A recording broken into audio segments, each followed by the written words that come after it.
Bank Sentral Asia atau disingkat dengan Bank BCA sudah hadir di tengah masyarakat sejak Orde Lama. Perlahan BCA tumbuh menjadi salah satu bank terbesar di Indonesia. Tak banyak yang tahu, bank sesukses BCA sempat mengalami pasang surut dan perjalanan panjang hingga BCA pun berhasil menjadi bank nomor 1 di Indonesia. Bank Sentral Asia pertama kali didirikan oleh Sudono Salim pada tahun 1955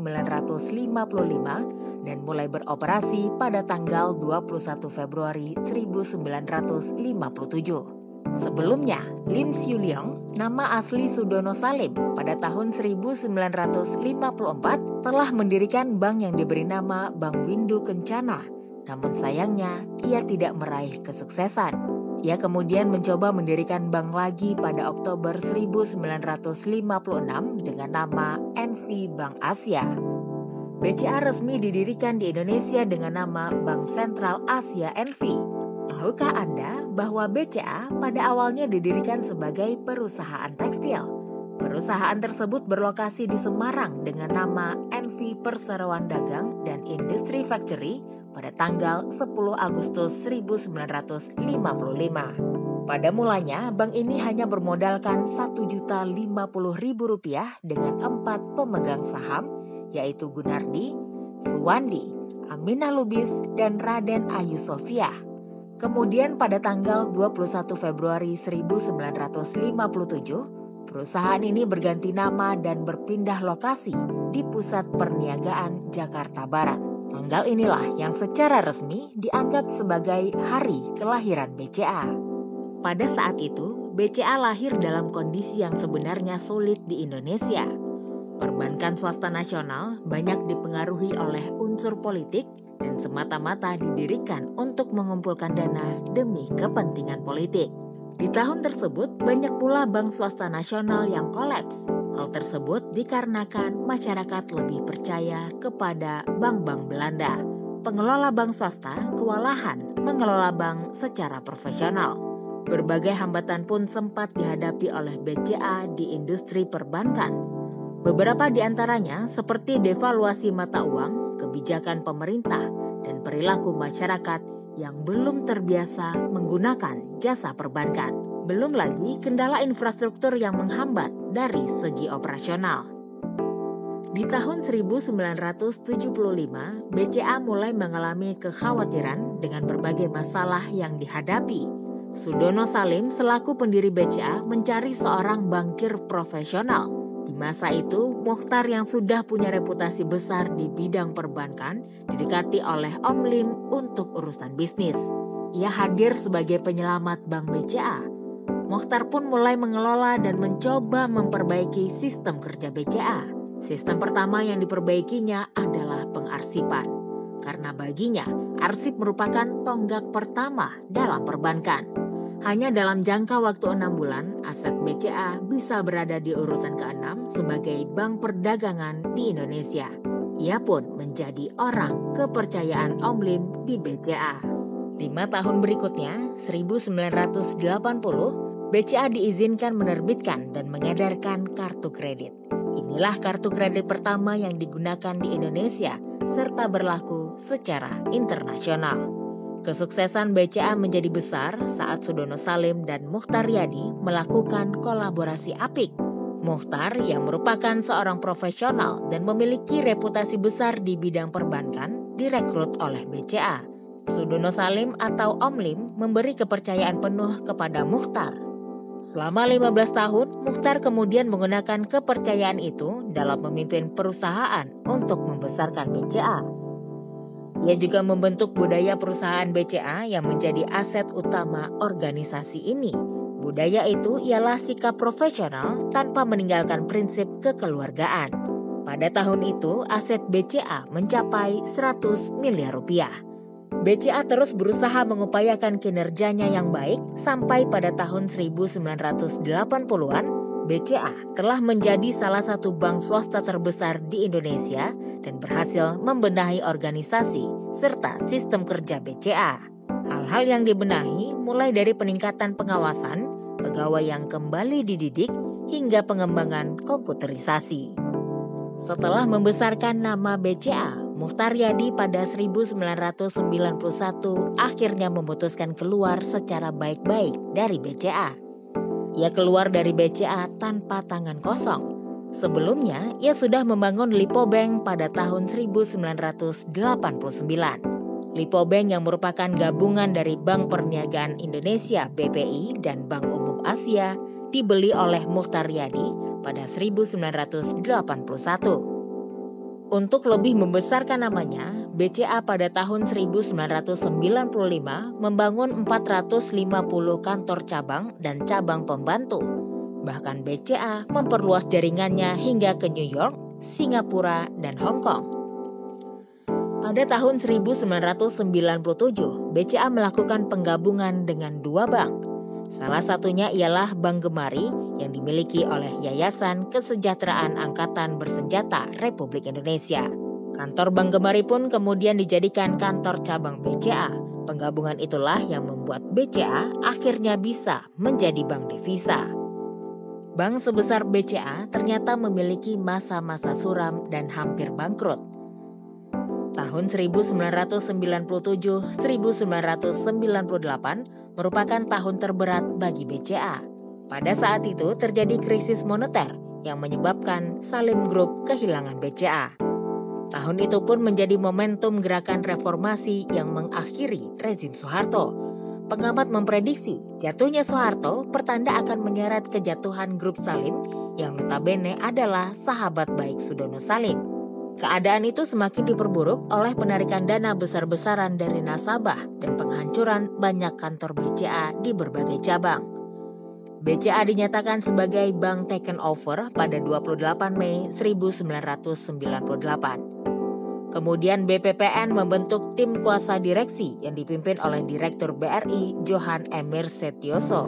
Setelah berlalunya krisis tersebut, Badan Restrukturisasi Bank di Indonesia atau Indonesian Bank Restructuring Agency (IBRA) mengambil kendali penuh atas BCA pada awal 1998. Bank ini pulih kembali sepenuhnya pada tahun yang sama. Bahkan pada akhir 1998, dana pihak ketiga kembali mencapai tingkatan yang sama dengan masa prakrisis, dengan total aset yang dimiliki sebesar 67,93 triliun rupiah. Kemudian pada tahun 2001, IBRA pun melepas kembali BCA kepada Bank Indonesia.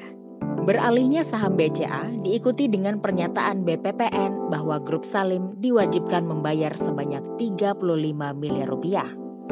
Dengan kesepakatan itu, saham dari grup Salim di BCA resmi dialihkan ke BPPN beserta uang tunai dan propertinya. Karena hutang yang harus dibayar terbilang besar, BCA pun berencana menjual 42% sahamnya.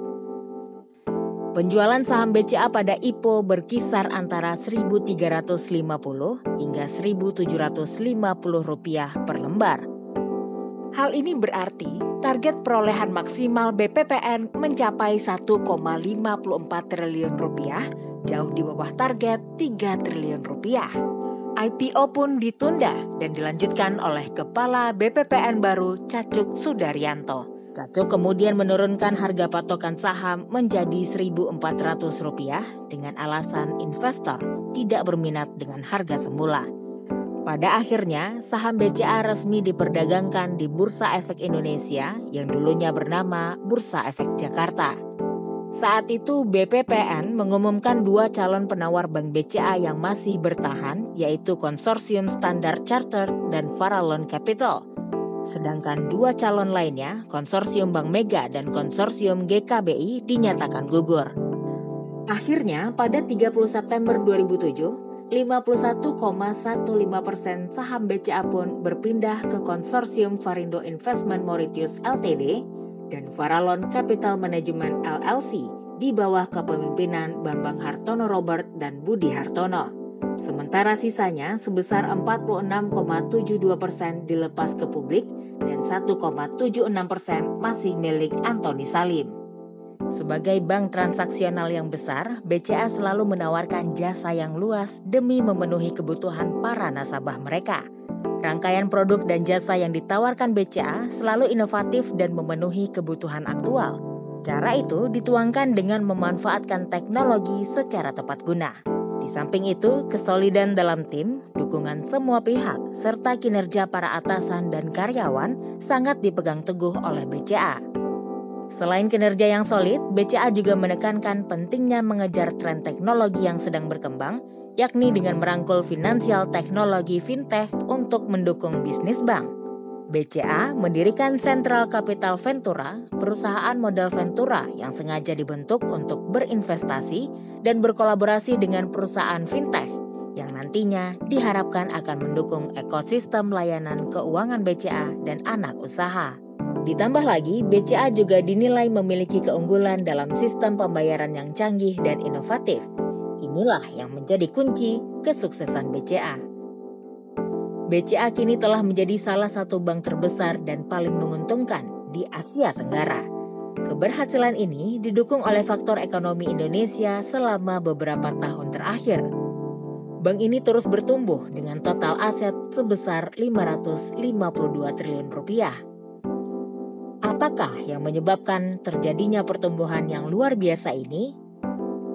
Pada dasarnya, kesuksesan bank terletak pada peningkatan kinerja dengan cara menjadikan keterlibatan pelanggan dan karyawan sebagai kebiasaan. Bank BCA mengupayakan para direktur dan manajer bank memberikan dukungan, pelatihan, dan bimbingan kepada para karyawannya. Hal ini bertujuan untuk memastikan agar karyawan terfokus dalam keterlibatan. Semenjak Yahya masuk BCA dan membaktikan diri dalam berbagai peran manajemen, dia ditunjuk sebagai Presiden Direktur pada tahun 2011. Di bawah kepemimpinannya, BCA mengalami tahap pertumbuhan dan perkembangannya sangat pesat. Bisa dikatakan bahwa BCA berhasil meningkatkan keterlibatan karyawan sehingga menghasilkan dampak positif bagi pelanggan maupun bisnis. BCA akhirnya mendapatkan Great Workplace Award dari Gallup pada 2015 sebagai perusahaan Indonesia pertama yang mendapatkan kehormatan ini. Bank ini pun berhasil masuk jajaran 10% perusahaan teratas di seluruh dunia dalam basis data keterlibatan karyawan Gallup. Sekaligus jajaran 20% bank teratas di seluruh dunia dalam basis data keterlibatan pelanggan keuangan dan asuransi Gallup. Kerja keras, kebijakan, good governance, komitmen, serta ketaatan BCA terhadap regulasi membuahkan pengakuan yang membanggakan di tingkat nasional dan internasional. Berbagai penghargaan pun pernah diraih oleh bank besar ini. Prestasi tertinggi yang dicapainya ialah penghargaan bank terbaik di Indonesia dan Asia. BCA menerima penghargaan Best Asian Bank yang diserahkan oleh Group Commercial Director of Finance Asia and Corporate Treasurer Kate Fried dalam ajang Finance Asia Country Awards for Achievement 2019 di Hong Kong. Menimbang kesuksesan BCA sebagai bank terbesar di Indonesia, kini saham terbesar BCA dipegang oleh Hartono Bersaudara dengan jumlah saham 54,94%, lalu 43,11%-nya dipegang oleh investor publik, serta sisanya tersebar di komisaris dan dewan direksi. Tidak banyak bisnis yang mampu bertahan dari berbagai terpaan masalah. Namun, meski sempat mengalami pasang surut dalam perkembangannya, kini BCA mampu menempatkan diri sebagai bank terbaik nomor 1 di Indonesia. Semua itu tidak didapat secara instan, tapi melalui perjuangan panjang dan manajemen bisnis yang baik di BCA. Percayalah, tiada kesuksesan yang datang tanpa kerja keras. Semoga menginspirasi.